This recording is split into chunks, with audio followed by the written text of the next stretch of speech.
Te invito a que abras la palabra de Dios, o la enciendas, se la tiene en modo electrónico. Segunda carta de Pedro, capítulo 2, es la serie que hemos comenzado. Y el título de este mensaje es Los falsos maestros y la justicia de Dios. Y quizás tú escuche un título como este y piense, quizás esto no tenga mucho que ver conmigo, pero yo te garantizo que tiene todo que ver contigo y conmigo. La semana anterior terminamos el capítulo 1 de esta carta. Y yo diría que esta segunda carta de Pedro, y sobre todo este segundo capítulo de la carta, contienen algunas de las enseñanzas más severas en contra de los falsos maestros y algunas de las advertencias más significativas para cada uno de los hijos de Dios. De tiempo en tiempo nosotros hemos hecho mención de falsos maestros desde aquí con nombre y apellido e invariablemente hermanos, definitivamente hermanos en la fe, de buen corazón, bien intencionados, vienen, se aproximan y me preguntan cuál es la necesidad de mencionar por nombre los falsos maestros. Y mi respuesta siempre ha sido la misma, porque es lo que he aprendido del apóstol Pablo, inspirado por el Espíritu de Dios. Estos días atrás, Leo Mayer, uno de nuestros líderes de jóvenes, estaba aquí en el primer culto. Yo quería darle crédito porque es algo que él puso en un tweet que yo creo que resume muy bien algo que Pablo hace en una carta a su discípulo Timoteo, la segunda de las dos, una carta breve apenas de 4 capítulos, y él menciona 8 nombres de personas que de una u otra manera o se han desviado, le hicieron daño o se apartaron de la verdad. 8 personas en 4 capítulos, una sola carta.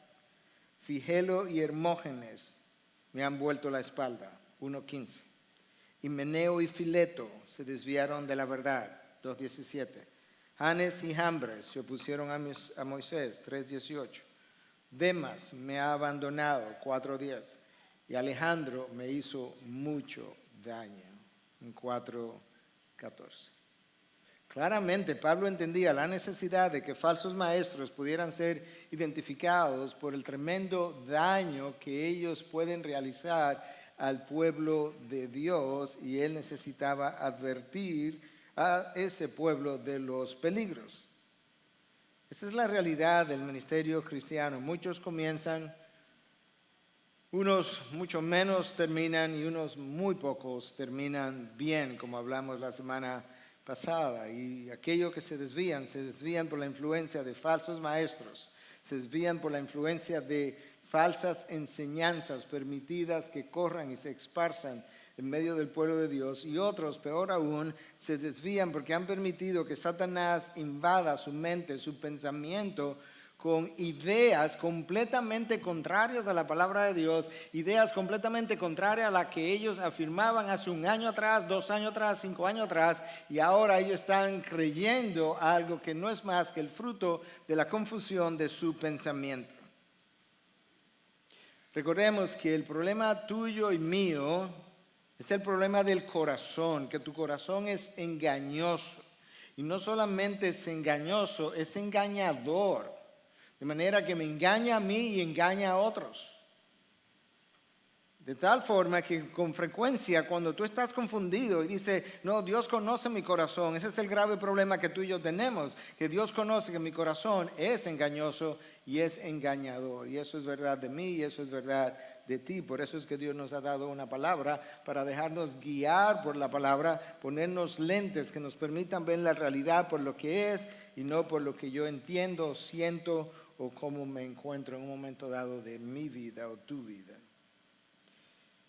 Con esa breve introducción, yo quisiera invitarte a leer conmigo la segunda carta de Pedro, capítulo 2, del versículo 1 al 10, y creo que incluso ni siquiera al 10 vamos a llegar.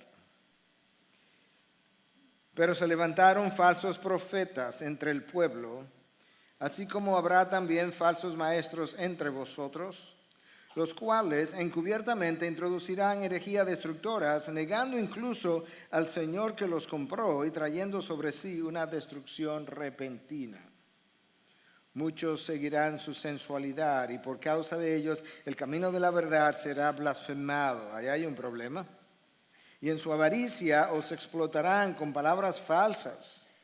El juicio de ellos desde hace mucho tiempo no está ocioso ni su perdición dormida. Versículo 4. Porque si Dios no perdonó a los ángeles cuando pecaron, sino que los arrojó al infierno y los entregó a fosos de tinieblas reservados para juicio, si no perdonó al mundo antiguo, sino que guardó a Noé, un predicador de justicia, con otros 7 cuando trajo el diluvio sobre el mundo de los impíos, si condenó a la destrucción de las ciudades de Sodoma y Gomorra, reduciéndolas a cenizas, poniéndolas de ejemplo, ahí está, para los que habrían de vivir impíamente después, si rescató al justo Lot, abrumado por la conducta sensual de hombres libertinos, porque ese justo, por lo que veía y oía, mientras vivía entre ellos diariamente, sentía su alma justa, atormentada por sus hechos inicuos. El Señor entonces, conclusión, sabe rescatar de tentación a los piadosos y reservar a los injustos bajo castigo para el día del juicio, especialmente a los que andan tras la carne en sus deseos corrompidos y desprecian la autoridad. Como mencionamos, esta segunda carta de Pedro representa no solamente una defensa del Evangelio, representa una defensa de los creyentes mismos, de las falsas enseñanzas de falsos maestros y falsos profetas. Yo quisiera traer varios puntos de enseñanza, y el primero de ellos es la procedencia. ¿De dónde vienen los falsos maestros y los falsos profetas? Bueno, pueden venir de afuera, como es el caso de aquellos que Judas está denunciando en la próxima carta que estaríamos viendo, o pueden surgir de adentro, que es el caso que Pedro menciona. Se levantarán entre vosotros falsos maestros y falsos profetas. Entonces nosotros tenemos ahora dos fuentes de origen, si tú quieres, de falsos maestros que son capaces de causar estragos en medio del pueblo, entre las ovejas de Dios. Estos falsos maestros son más peligrosos cuando se levantan de adentro, porque ellos lucen todo el tiempo como nuestros hermanos. Ese fue el caso de Judas, que a la hora final, en la última cena, ninguno de ellos podía identificar a Judas como alguien distinto a ellos, y por eso todos terminaron haciendo la pregunta: Señor, ¿seré yo el que te va a traicionar? ¿Seré yo maestro? ¿Seré yo maestro?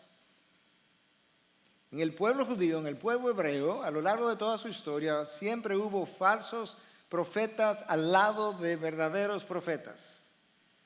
Y eran más los falsos que los verdaderos. En el tiempo de Elías era el único profeta en ese momento, no el único creyente, pero el único profeta.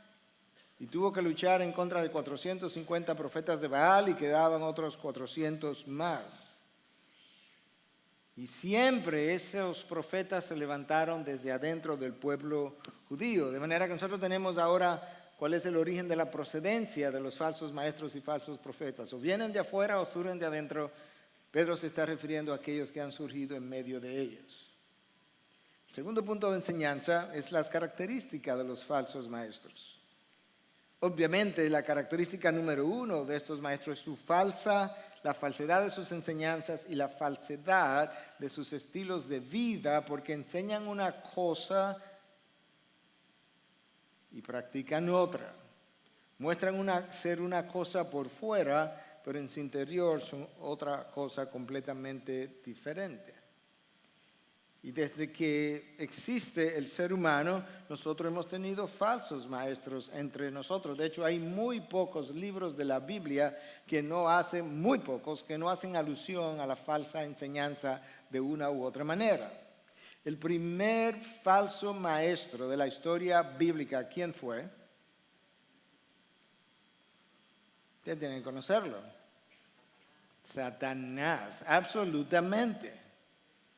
Satanás es quien viene con una nueva enseñanza, pero nota cómo él lo hace. Primero, él cuestiona la palabra de Dios, de manera que él no va a venir negándola primeramente, no, él la cuestiona con que Dios ha dicho que no podéis comer de ninguno de los árboles del huerto.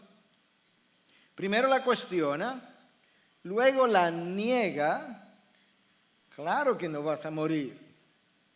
Y luego de negarla, entonces la reemplaza. Por el contrario, tú serás como Dios. Esa es una estrategia extraordinaria para tú progresar, tú avanzar en el trayecto de la mentira. Y estos falsos maestros tienen una falsa enseñanza, tienen un falso evangelio, tienen falsos seguidores, literalmente. Son discípulos, dicen ser de Cristo, pero son falsos seguidores. Tienen una falsa piedad, de la cual Pablo le habla a Timoteo, que tienen una piedad externa, pero que carece de poder. Y en el tiempo ellos nos presentarán un falso Cristo. De manera que tú puedes ver ahora cómo es. Falsa enseñanza, falsos seguidores, falso evangelio, falsa piedad y eventualmente un falso Cristo. Eso es un comentario de Warren Wiersbe en su libro acerca de esta segunda carta de Pedro. Si hay algo que caracteriza a nuestro archienemigo, además de su falsedad, es la habilidad que él tiene para disfrazarse. Y eso es exactamente lo que Pablo le advierte a los corintios en su segunda carta, capítulo 11, versículo 13 al 15. Escucha. Porque los tales son falsos apóstoles, de manera que no solamente tienen falsos maestros y falsa enseñanza y falsos seguidores y falso Cristo, tienen falsos apóstoles, obreros fraudulentos que se disfrazan como apóstoles de Cristo. Y no es de extrañar, pues aún Satanás se disfraza como ángel de luz. Por tanto, no es de sorprender que sus servidores también se disfracen como servidores de justicia, cuyo fin será conforme a sus obras. De manera que esto es lo que Pablo está ayudándole a entender de manera resumida. Satanás se disfraza como un ángel de luz. Sus falsos apóstoles se disfrazan como apóstoles de Cristo. Sus servidores se disfrazan de servidores de justicia. De manera que la táctica, y es la táctica del enemigo en las batallas también, es tratar de encubrirte con una meta. ¿Y cuál es la meta del falso maestro? Es el desvío de la verdad, es el desvío del camino. Esa es la meta, eso es donde él quiere eventualmente llegar. El instrumento para conseguir la meta es la mentira o el engaño, y la metodología o la forma es el disfraz. Hay una meta, el desvío, hay un instrumento que es la mentira o el engaño, y la metodología es el disfraz, de tal forma que tú no puedas ver en lo que tú te has montado cuando estás sobre una mentira y no sobre la verdad. Nota cómo Pedro hace alusión a esto de otra manera. En el versículo 1, segunda parte, los cuales encubiertamente introducen herejías destructoras, negando incluso al Señor que los compró. Se introducen de una manera encubierta. Ellos comienzan predicando la verdad, hablando la verdad, enseñando la verdad. Eso es como ellos primero comienzan. De manera que tú tienes a un falso maestro aquí arriba y al principio tú lo oyes hablar y ellos están presentando la verdad que tú crees. Luego, poco a poco, ellos comienzan a introducir sus mentiras y la ponen al lado, de forma paralela a la verdad, de manera que el pueblo de Dios pueda ir como comenzando a creer que esto y eso están a la par, para eventualmente causar un reemplazo de la verdad y simplemente dejar sus mentiras, que el pueblo llega a creer y llega incluso a sustituir, a reemplazar lo que habían creído, desviando al pueblo de su Dios. Eso es exactamente lo que ocurrió en el Antiguo Testamento, y eso es como Dios incluso lo revela y como Dios se queja vía el profeta Jeremías de lo que los falsos profetas estaban haciendo con su pueblo. Escúchalo una vez más, porque otras veces hemos aludido a este pasaje. Dice Dios: he oído lo que dicen los profetas, que profetizan mentira en mi nombre, diciendo, he tenido un sueño. ¿Hasta cuándo? ¿Qué hay en los corazones de los profetas que profetizan la mentira? Tú, ese es su instrumento, que profetizan la mentira, de los profetas que proclaman el engaño de su corazón, que tratan de que mi pueblo se olvide de mi nombre. Esa es la idea, con los sueños que se cuentan unos a otros, tal como sus padres olvidaron mi nombre a causa de Baal. El profeta que tenga un sueño, que cuente su sueño, pero el que tenga mi palabra, que hable mi palabra con fidelidad. ¿Qué tiene que ver la paja con el grano? Declara el Señor. ¿No es mi palabra como fuego? Declara el Señor, y como martillo que despedaza a la roca. Por tanto, he aquí estoy contra los profetas, declara el Señor, que se roban mis palabras el uno al otro. Esa es la meta. Vamos a desviar al pueblo del camino. Vamos a hacer que el pueblo se olvide del nombre de Dios, como ocurrió con los padres de este grupo a lo que Jeremías se estaba dirigiendo, de tal forma que la gente llega a creer más en el sueño que en la palabra de Dios. Esas son sus formas, son sus caminos. A estas enseñanzas falsas es que Pedro llama herejías destructoras. Y estos falsos maestros, a lo que Pedro alude, incluso llegaron, dice el texto, a negar al Señor que los compró. Ahora, suena como un problema doctrinal cuando tú dices que falsos profetas o maestros llegaron a negar al Señor que los compró, porque suena como que ellos verdaderamente eran cristianos comprados a precio de sangre y que en algún momento entonces perdieron la salvación y se desviaron. Pero a la luz de todo lo demás que la palabra dice, eso no puede ser la interpretación, y es más lógico pensar que lo que Pedro está tratando de decir es lo siguiente: estos falsos maestros se identifican como cristianos, y como se identifican como cristianos, ellos admiten, dicen, enseñan que el sacrificio de Cristo en la cruz fue válido para ellos también. De manera que ellos están afirmando que el Señor los compró, y después entonces están negando el señorío de Cristo sobre sus vidas, de manera que al final luce como que ellos están negando al mismo Señor que ellos dicen que los compró, cuando en realidad nunca fueron comprados verdaderamente. Eso es lo que esta gente está haciendo. Entonces ahora tenemos una mejor idea de dónde surgen y cuáles son algunas de sus características, pero Pedro los sigue caracterizando. Escucha ahora en el versículo 2, muchos seguirán su sensualidad. De manera que hay una relación frecuente entre sensualidad y falsos maestros y falsas enseñanzas, y por causa de ellos el camino de la verdad será blasfemado. Subraya eso porque vamos a volver ahí. Y en su avaricia os explotarán con palabras falsas, falsos maestros asociados a sensualidad, a sexual o a avaricia. El juicio de ellos desde hace mucho tiempo no está ocioso ni su perdición dormida. Versículos 2 y 3. De manera que una de las cosas que ellos lograrán hacer es que van a arrastrar a discípulos falsos, quienes comenzarán a practicar la sensualidad junto con ellos. Promoverán la sensualidad. De la misma manera, entonces, esos discípulos falsos comenzarán a disfrutar de dicha sensualidad y a removerse en ella y a disfrutar de ella, apelando todo el tiempo, como lo hemos visto en otros libros de la Biblia, al amor de Dios y a la misericordia de Dios, pero ignorando adrede la justicia severa de Dios, de la cual Pedro quiere hablarnos en el pasaje de hoy.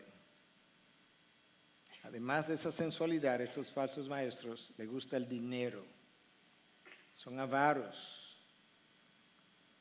Eso no es nuevo, el evangelio de la prosperidad que yo decía hace meses atrás en uno de mis sermones, que lo único que hacen es enriquecer sus bolsillos mientras vacían los bolsillos de sus seguidores.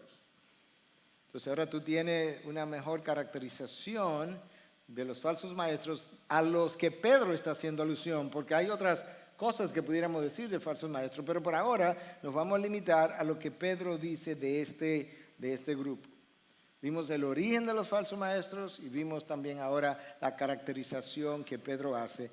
En tercer lugar, lo que yo quiero ver es la consecuencia de permitir que la falsa enseñanza sea esparcida. porque eso está ahí claramente expresado. Yo creo que aquellos que a veces no entienden la necesidad de mencionar con nombre y apellido a aquellos que son falsos maestros, no entienden el daño, el estrago que hace la falsa enseñanza cuando es permitida que se esparza dentro del pueblo de Dios. Y aquí está por lo menos una parte del problema. En el versículo 2, no hemos salido de los primeros dos versículos todavía, en la segunda parte, por causa de ellos el camino de la verdad será blasfemado. Eso es un problema. ¿Cuál es el problema, pastor?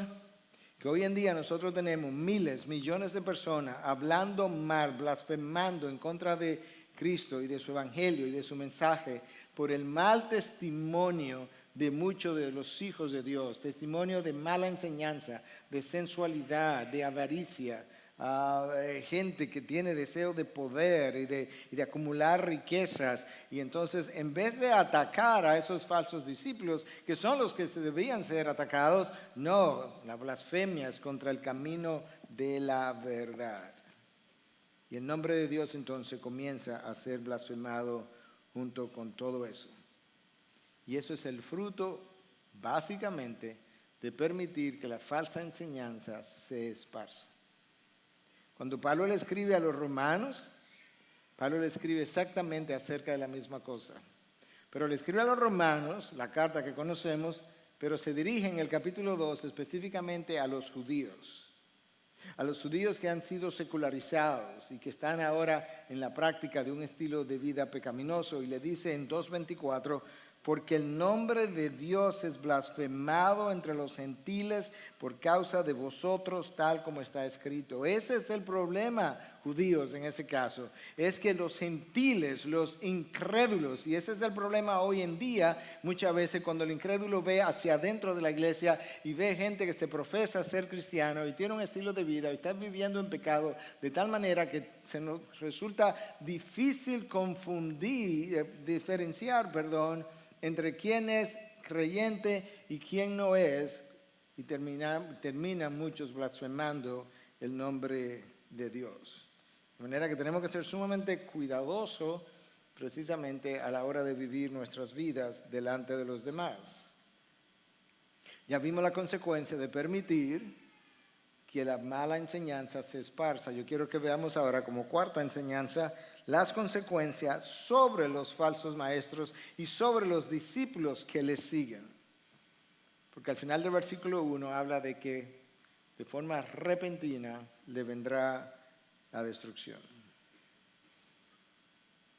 Una de las características de la mentira, escúchame, una de las características de la mentira, por definición, es la destrucción, tarde o temprano.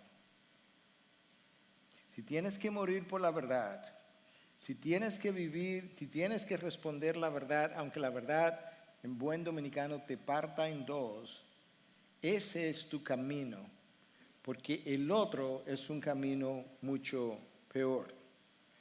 La verdad tiene que ver con Dios y proviene de Dios. Y yo prefiero la disciplina severa de Dios antes que los estragos que Satanás ha querido llevar a cabo en mi vida. Pedro dice que estos falsos maestros traen sobre sí destrucción repentina.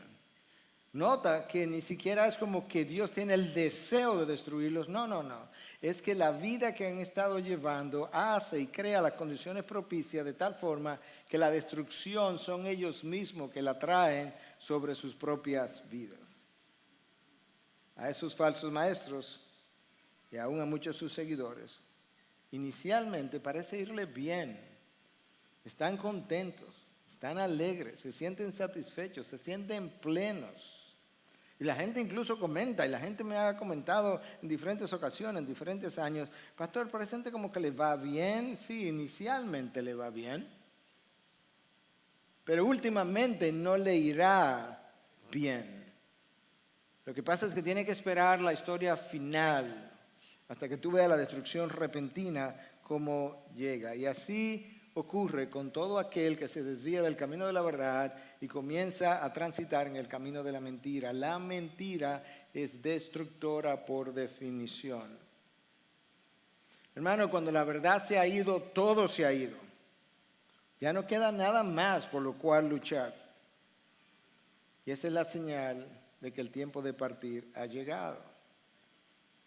¿Qué hace un cristiano en una iglesia donde no se predica la verdad? Me escribía alguien esta mañana de otro país que vio un tweet que yo había puesto justamente acerca de esto y me puso una de esas caritas llorando y dice, lamentablemente debimos habernos ido. Y me dolió leer. ¿Qué hace un pastor en un púlpito cuando su audiencia no quiere oír la verdad? Es el tiempo para él partir también. Pablo le dice a Timoteo en su segunda carta en 4:3, porque vendrá tiempo cuando no soportarán la sana doctrina, sino que teniendo comezón de oídos acumularán para sí maestros conforme a sus propios deseos. Ese es el tiempo para ese pastor partir. Cuando el pastor no predica la verdad o el pastor no vive la verdad que él predica, es tiempo para la oveja salir sin importar cuán hermoso sea su oratoria. Y si cuando la audiencia no quiere oír la verdad, entonces es el tiempo de el pastor partir porque su audiencia no quiere oír lo que él tiene que decir. Lo que no es negociable es la verdad. Si negocias la verdad, negocias tu vida. Si andas en verdad, yo sé que andas con Dios. Si andas en mentira, yo sé con quién andas. También andas con Satanás. ¿Y qué tienen en común Cristo con Belial? Pregunta Pablo a los Corintios. Nada. El tercer versículo del texto de hoy, en la segunda parte, nos dice algo más. Nos dice algo acerca de las consecuencias que caen sobre los falsos maestros. Escuche. El juicio de ellos desde hace mucho tiempo no está ocioso ni su perdición dormida. Déjame leerte lo de la Nueva Traducción Viviente que te va a ayudar a entender mejor qué es lo que el texto está diciendo. Pero Dios los condenó desde hace mucho. En otras palabras, ellos pueden estar en púlpitos hoy, pueden estar enseñándoles, pueden estar yendo bien, pueden tener grandes iglesias, grandes carros, grandes cosas, grandes de todo. Pero su destrucción no tardará en llegar. Eso es lo que el texto dice. Su destrucción viene de camino. Lo que pasa es que es repentina y no la vas a ver llegar. La vas a ver cuando ya haya llegado. La palabra de Dios describe a Dios como un Dios lento para la ira, pero no desprovisto de ira. Es un Dios de misericordia, pero es un Dios que igualmente cuando termina el tiempo de la misericordia está lleno de ira contra toda impiedad e injusticia de los hombres que suprimen la verdad. ¿Tú escuchaste eso? La ira de Dios se manifiesta desde los cielos, Romanos 1:18. Todos los días, contra toda impiedad e injusticia de los hombres que suprimen la verdad. A Dios le irrita que la verdad sea suprimida. 7 cosas, dice el libro de Proverbios, Dios odia, y de esas 7 hay 2 que están relacionadas a la mentira y a labios mentirosos. Y ahora lo que dice Pedro en su primera carta, en 4:17, porque es tiempo de que el juicio comience por la casa de Dios. Cuando el juicio de Dios venga, este es el orden: la casa de Dios, el pueblo incrédulo. Y en la casa de Dios, los líderes de la casa de Dios, y luego el resto del pueblo de la casa de Dios. Luego el incrédulo. Esa es la manera como va a llegar. Y eso es lo que Pedro le está advirtiendo a esta gente. Aparentemente esta gente estaba ignorando, negando la posibilidad de un juicio futuro de Dios, alegando que no había como evidencia de que ese juicio hubiese venido, llegado, acontecido en el pasado. Y lo que Pedro hace entonces, a partir del versículo 4, es darle 3 de los más grandes ejemplos del ejercicio, la ejecución de la justicia de Dios para que ellos puedan entender claramente cuán severa puede ser dicha justicia. ¿Y sabe por dónde comienza Pedro? Por los ángeles, siempre aquí arriba, ahí donde comienza el juicio, arriba. Por los ángeles, versículo 4, porque si Dios no perdonó a los ángeles cuando pecaron, sino que los arrojó al infierno y los entregó a fosos de tinieblas reservados para juicio, él va a continuar, pero ahí donde él comienza, si él no perdonó a ángeles creados en esplendor y gloria para que vivieran a su lado en el reino celestial, y a esos ángeles así, ni siquiera le concedió una segunda oportunidad, sino que pecaron una vez y condenados inmediatamente. ¿A dónde? Al infierno y a fosos de tinieblas. En el original, y más que en el original, en la mitología griega, que es de donde Pedro parece que está tomando prestado, esta palabra que es usada ahí, traducida como infierno y fosos de tiniebla, tenía que ver con las partes más inferiores del submundo y las partes más oscuras. Y el texto dice que Dios confinó a esos ángeles a esos lugares. Muchos académicos creen que Isaías 14 y Ezequiel 28 describen la caída de Satanás, llamado Lucifer en su primera ocasión. Y que Apocalipsis 12 pudiera dar lugar a pensar que cuando él cayó arrastró consigo hasta 1/3 de los ángeles de los cielos. Sin embargo, lo más probable es que Pedro no se está refiriendo en este caso a esa primera caída de esos primeros ángeles. Y ahora yo voy a explicar por qué. Sino que Pedro se está refiriendo a otro acto de maldad y de rebelión de parte de ángeles que ya habían caído.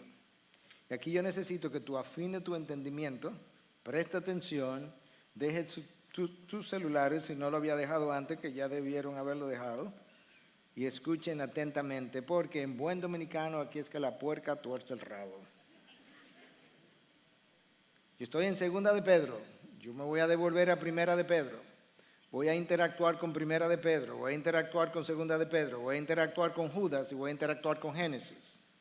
¿Ok? O sea que tú necesitas atención. La primera carta de Pedro, capítulo 1, versículo 19 al 20, escucha lo que Pedro dice. Porque este es el mismo autor de la carta que estamos tratando. Y a los ángeles que no conservaron su señorío original, sino que abandonaron su morada legítima, los ha guardado en prisiones eternas bajo tinieblas para el juicio del gran día. Perdón, ese texto es de Judas 6. Entonces vamos a comenzar de nuevo. Yo voy a comenzar en 1 de Pedro 1, 19 al 20. Pedro se refiere ahí a un grupo de ángeles que pecaron en los días de Noé. O sea que estos ángeles ya habían caído, pecaron en los días de Noé, justamente antes del diluvio, mientras Dios esperaba pacientemente a ver la respuesta del hombre al arrepentimiento.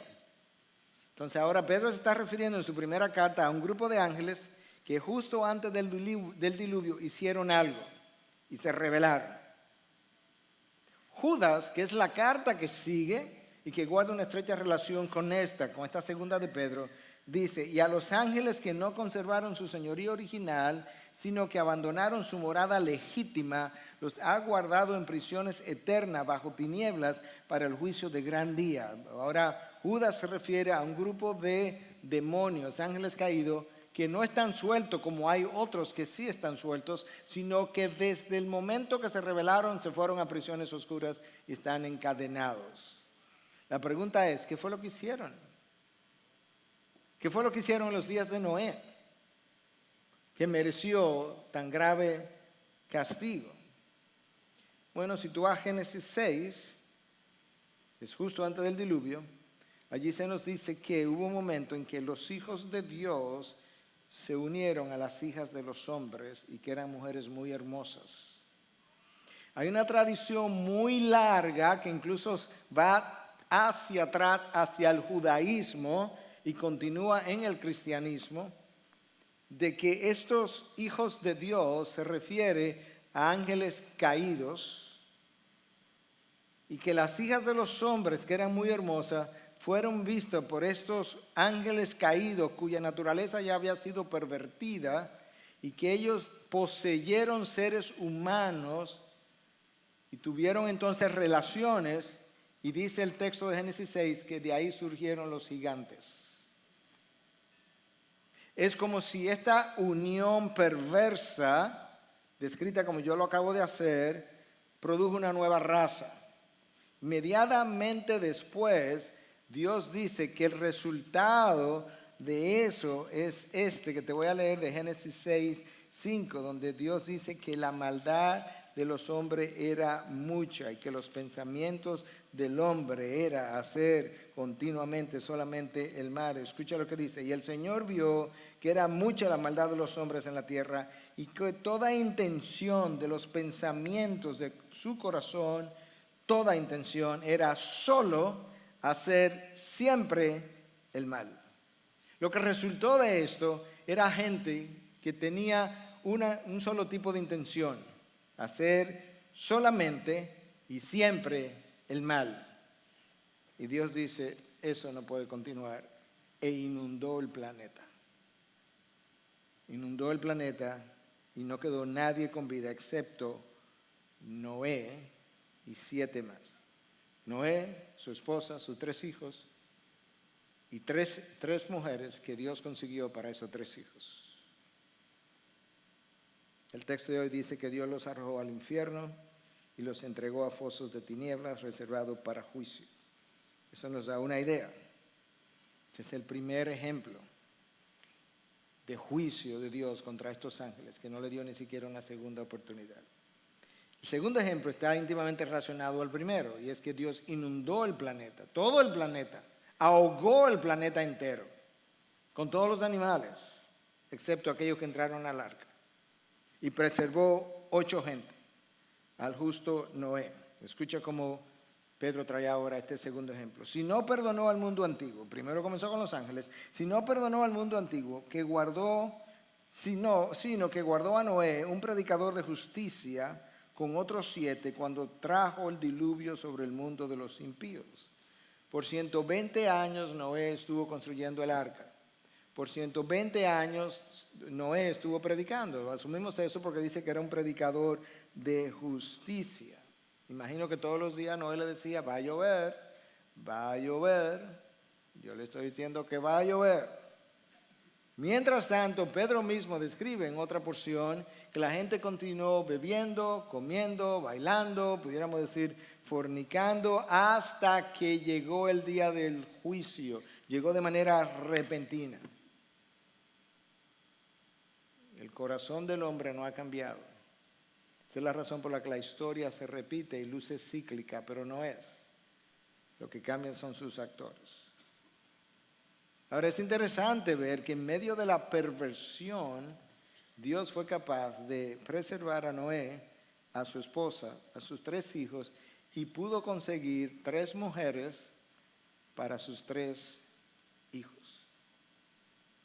Asumimos que Noé de alguna manera le predicó a su familia inmediata, y de ahí que probablemente ellos llegaran a creer en este Dios en el que ya Noé había creído. Ahora, el arca fue el instrumento de salvación de estas 8 personas, y en ese sentido el arca es como una especie, o es como una tipología de Cristo, porque es en Él que nosotros somos salvos. Y de la misma manera que la sangre de los corderos el día de la Pascua, puesta sobre los dinteles de las puertas, fue el símbolo de salvación del pueblo hebreo, de los primogénitos del pueblo hebreo. De esa misma manera, la sangre de Cristo es la que a nosotros nos cubre y nos preserva, de tal forma que esos corderos también eran como una especie de tipología del Cristo que vendría a salvarnos a través de sangre otra vez. Yo creo que es bueno detenernos un minuto ahí para pensar, en medio de esta generación perversa y torcida, y en medio de la depravación que nosotros estamos viendo, ¿tú piensas que Dios pudiera encontrar 3 esposas o 3 esposos para tus hijos como lo hizo para los hijos de Noé? En otras palabras, a pesar de la corrupción de nuestros días, tú debes tener tu confianza puesta en el mismo Dios que es capaz de hacer grandes cosas independientemente de la corrupción que te rodee. Ejemplo número 1, de escarmiento, la condenación de los ángeles. Ejemplo número 2, la inundación de todo un planeta por la maldad del mismo. Número 3, versículo 6. Si condenó a la destrucción las ciudades de Sodoma y Gomorra, reduciéndolas a cenizas, poniéndolas de ejemplo, subraya eso. O sea, esto está narrado para que quede como ejemplo, poniéndolas de ejemplo para los que habrían de vivir impíamente después. Eso somos tú y yo. Si rescató al justo Lot, abrumado por la conducta sensual de hombres libertinos, porque este justo, por lo que veía y oía mientras vivía entre ellos, diariamente sentía su alma justa atormentada por sus hechos inicuos. El Señor entonces sabe rescatar de tentación a los piadosos y reservar a los injustos para castigo para el día del juicio, especialmente a los que andan tras la carne en sus deseos corrompidos y desprecian la autoridad. El texto más arriba nos recuerda que estas 2 ciudades, Sodoma y Gomorra, fueron destruidas por su pecado de sensualidad o sexualidad, que sabemos por otros textos de la Biblia que tenía que ver con la homosexualidad. Génesis 13:13 dice lo siguiente: y los hombres de Sodoma eran malos y pecadores contra el Señor en gran manera. No simplemente dice que eran malos y pecadores, eso somos tú y yo. Malos y pecadores contra el Señor en gran manera. Pero Judas 7, la próxima carta a estudiar, como yo le he mencionado ya, dice lo siguiente: así también Sodoma y Gomorra y las ciudades circunvecinas, a semejanza de aquellos, puesto que ellas se corrompieron y siguieron carne extraña, son exhibidas como ejemplo al sufrir el castigo del fuego eterno. De manera que la narración de la historia de estas 2 ciudades ha sido dejada ahí solamente por una razón: como ejemplo para ti y para mí de la severidad de la justicia de Dios cuando ésta llega. La historia es bien conocida, es narrada en el capítulo 18 y 19 del libro del Génesis. Y Dios hizo llover fuego y azufre del cielo, a pesar de que Abraham había intercedido para que Dios evitara el castigo. Y Abraham verdaderamente, que tenía como un corazón pastoral: Señor, tú vas a tratar pastoral, pero no teológico. Tú vas a tratar igual a los justos e injustos. ¿Tú te imaginas que nosotros tengamos un Dios por Padre que trate igual a los justos e injustos? Pablo diría: de ninguna manera. ¿Cómo se te ocurre tal pensamiento? Y entonces Abraham comienza: si yo pudiera encontrar 50 justos, ¿tú la perdonarías? Sí, Abraham, claro. ¿Y si no aparecen 50? ¿45?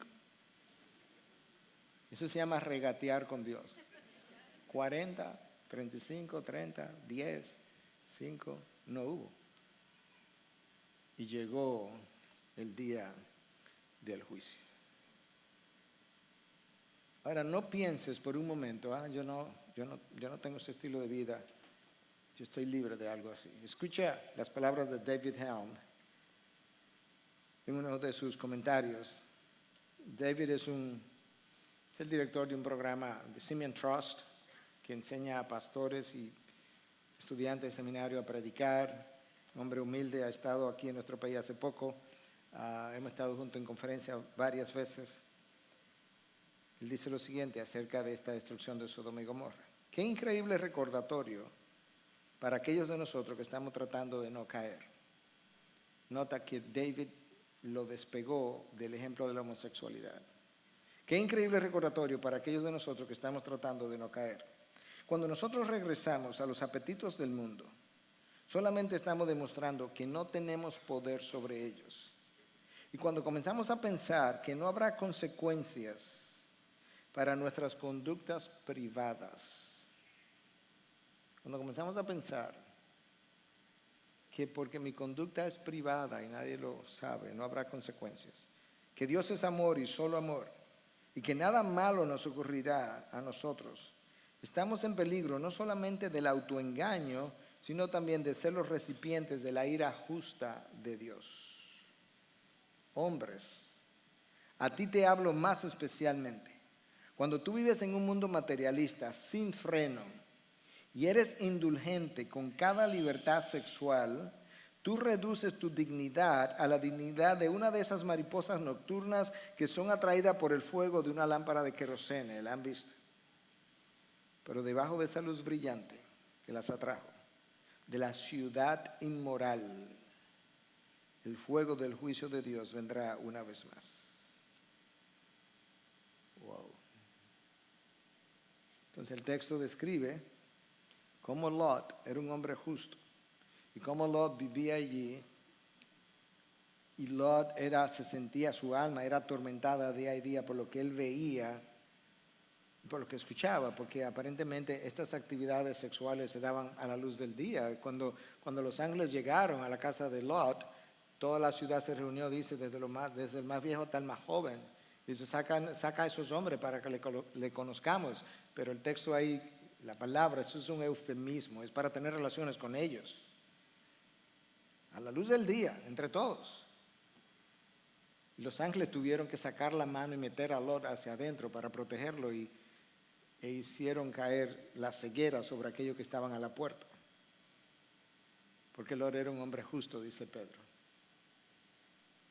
Tenemos que creerlo, porque eso dice la palabra. Sin embargo, si tú revisas la misma palabra y le pone la luz a Lot desde otro ángulo, quizás Pedro lo que está diciendo es que Lot era un hombre justo que no practicaba la sensualidad de esta gente a pesar de vivir en medio de ella, pero él no luce tan bien en el libro de Génesis. En primer lugar, Dios llama a Abraham, le dice, vete de tu tierra y tu parentela, y Abraham se lleva a Lot, que fue el error, porque Dios no le habló de nadie más, pero él se llevó a su sobrino. Entonces, ¿qué resulta? Que Lot tenía ganado y Abraham también, ambos tenían trabajadores, y el ganado creció tanto y los trabajadores eran tanto que ellos comenzaron a pelear entre ellos, y Abraham se acerca a Lot y le dice, mira Lot, esto está ocurriendo, tú eres mi sobrino, yo soy tu tío, no debiéramos estar, estos trabajadores nuestros no debieran estar peleando, vamos a separarnos. Lot dice, está bien, tío. Y Abraham le dice, Lot, tú escoge y tú me dejas la tierra que tú quieras. Tú pensarías que Lot, que es, de nuevo, en buen dominicano, el pegado, porque a él no le tocaba venir, el que han agregado a la lista, que Lot hubiera dicho, tío, no, pero imposible, si yo estoy aquí por ti. Escoge tú y luego yo me quedo con la tierra que quede. No, el texto dice que él vio hacia el valle más fértil y que él escogió esa tierra y le dejó la otra tierra árida a Abraham. Y Abraham le dice, está bien. Lot escogió la mejor tierra, pero el peor futuro. Y luego dice el texto que Lot extendió sus tiendas justo hasta como la frontera o la periferia de Sodoma. Pero tú doblas la página y luego dice que Lot vivía en Sodoma. Lot no tenía necesidad de vivir en Sodoma, no tenía necesidad de extender sus tiendas hasta Sodoma. Y luego tú ves que después antes de la destrucción, los ángeles le están diciendo, mañana tienen que salir, y si tú tienes a cualquier otra persona en la ciudad, dile que salga mañana. Y cuando llegó el momento de hacer llover fuego y azufre, los ángeles tuvieron que tomar a Lot de la mano y a las hijas también porque no querían irse. Fue como que lo arrastraron hacia afuera de la ciudad. Los ángeles dieron instrucciones a Lot que se fuera a un monte y todavía está regateando. Le dice, no, en el monte no, tú no me puedes permitir irme a aquella ciudad que es pequeña y ahí que yo sea protegido. La esposa se le dijo que no mirara hacia atrás, miró hacia atrás, quedó convertida en estatua de sal. No parece que Lot fue de muy buena influencia sobre sus hijas, porque después de la destrucción, resulta que sus hijas tuvieron relación, emborracharon a su padre, tuvieron relaciones con él, una y después la otra, quedaron embarazadas y los descendientes de esas dos hijas fueron los peores enemigos de Israel posteriormente. Se ha dicho que las ideas tienen consecuencias, el pecado tiene aún más consecuencias. Habiendo descrito todo eso, Pedro quiere terminar como una nota bíblica y positiva a la vez, de ánimo. Y le dice, versículo 9, el Señor entonces sabe rescatar de tentación, claro, porque rescató a Noé, rescató a Lot, ahí están los ejemplos. El Señor sabe rescatar de tentación a los piadosos, eso es verdad, y reservar a los injustos bajo castigo para el día del juicio. O sea que la preservación que Dios hace de la tentación no es para el que está viviendo una vida de sensualidad, sino para los piadosos. Y al mismo tiempo, entonces, a los impíos Dios los reserva, quizás hasta último momento, para el día del juicio. Entonces, en el tiempo que me queda, que ya no es mucho, ya llegamos al final, yo no quiero cerrar sin hacer un par de anotaciones a manera de aplicación y cierre, aunque ya hemos venido aplicando a todo lo largo, acerca de esto que dice aquí, que Dios sabe rescatar de tentación a los piadosos. La Biblia nos enseña que cuando la tentación llega a nosotros es porque Dios la ha medido, la ha pesado y ha dicho, tú puedes tenerla. Que ninguna tentación llega a mí sin que Dios haya calculado si yo puedo resistirla o no. Eso es lo primero que me dice. Y lo segundo es que llegada la tentación, que ya Dios pesó y midió, Dios me abrió una puerta por donde yo pueda salir. De manera que tú tienes que tener pendientes esas dos cosas. Dios pesó esta tentación y me dijo, tú puedes. Y luego me dijo, mira, aquí hay una puerta por donde tú puedes salir. Cuando yo caigo en la tentación, es que yo rehuí salir por la puerta. Entonces, con relación a esa tentación, déjame decir varias cosas. La tentación ocurre usualmente en un área donde ya tú habías sido tentado anteriormente. Raramente, si alguna vez tú eres tentado y tú dices que, oh, wow, yo nunca había sido tentado en esa área. ¿A ti te ha pasado eso? Di la verdad. Cuando tú seas tentado, la próxima vez, pregúntate cuántas veces tú no habías sido tentado en la misma área. Eso es como eso es lo primero. Número 2, la tentación entra por tu mente. Tú lo ves con tus ojos, pero termina en la mente. Tú lo oyes con los oídos, pero termina en tu mente. Y tú comienzas a fabricar una historia en la mente con lo que has visto y oído, y ahí la tentación está formando un plan. Como decía Martín Lutero, yo no puedo evitar que aves vuelen sobre mi cabeza, pero yo puedo evitar que pongan huevos en mi cabeza. Yo no puedo evitar la tentación, pero puedo evitar que yo cree un plan una vez la tentación llegó. Número 3, la tentación se aprovecha de lo que a ti te atrae. La próxima vez que tú seas tentado, no acuse a esa cosa que te tentó o a la persona que te tentó, porque la única cosa que a ti te tienta es lo que te atrae. Como decía yo esta mañana, yo nunca me he sentido tentado a comerme un plato de brócoli o de cauliflower. De helado, eso es otra cosa. De delicia de chinola, de cierto lugar en particular, eso es otra cosa.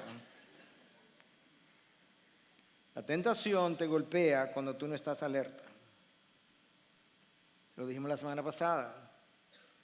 Usualmente la tentación te golpea más duro a altas horas de la noche.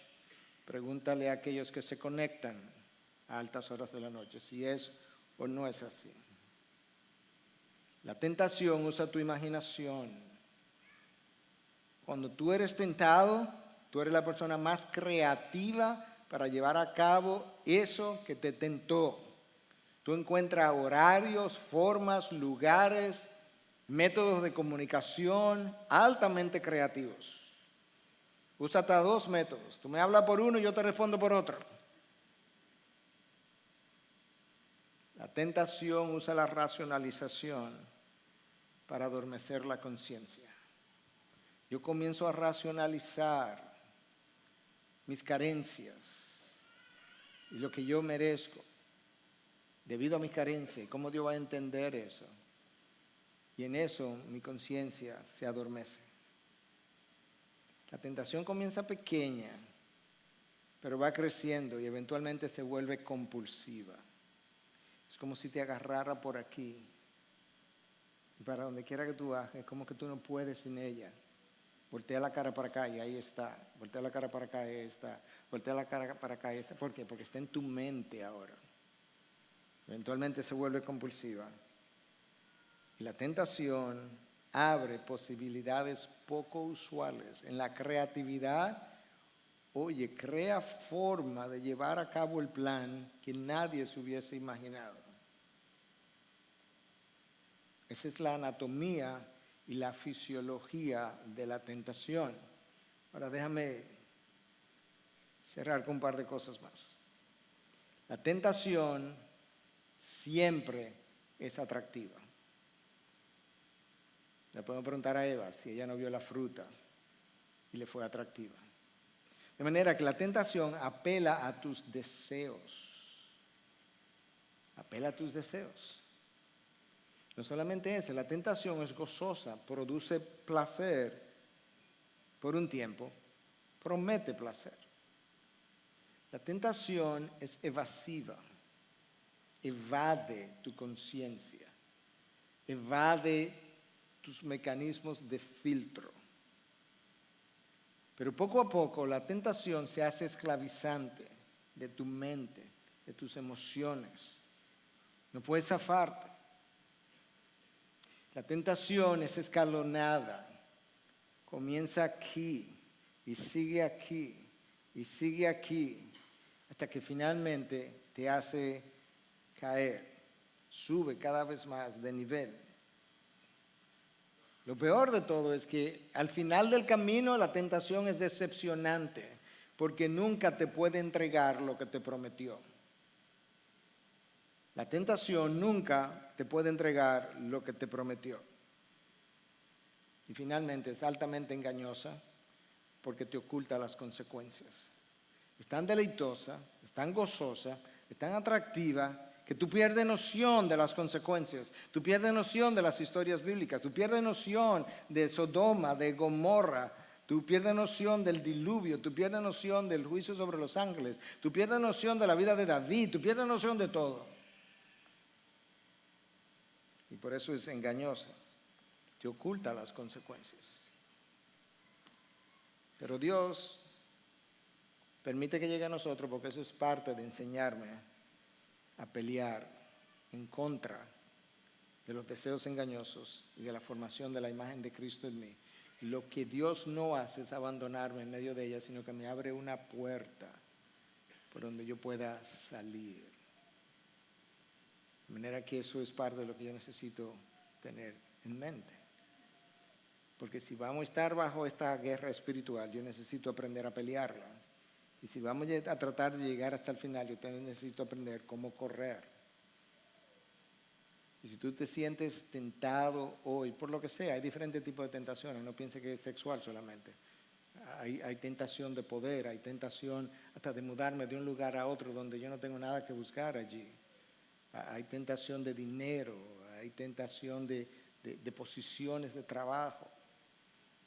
Este es el tiempo de parar. Y si en cualquiera de esas cosas tú has bajado un peldaño, tienes un pie abajo y el otro arriba, este es el tiempo de hacer esto y de volverte. ¿Por dónde? Por la puerta que Dios te abrió.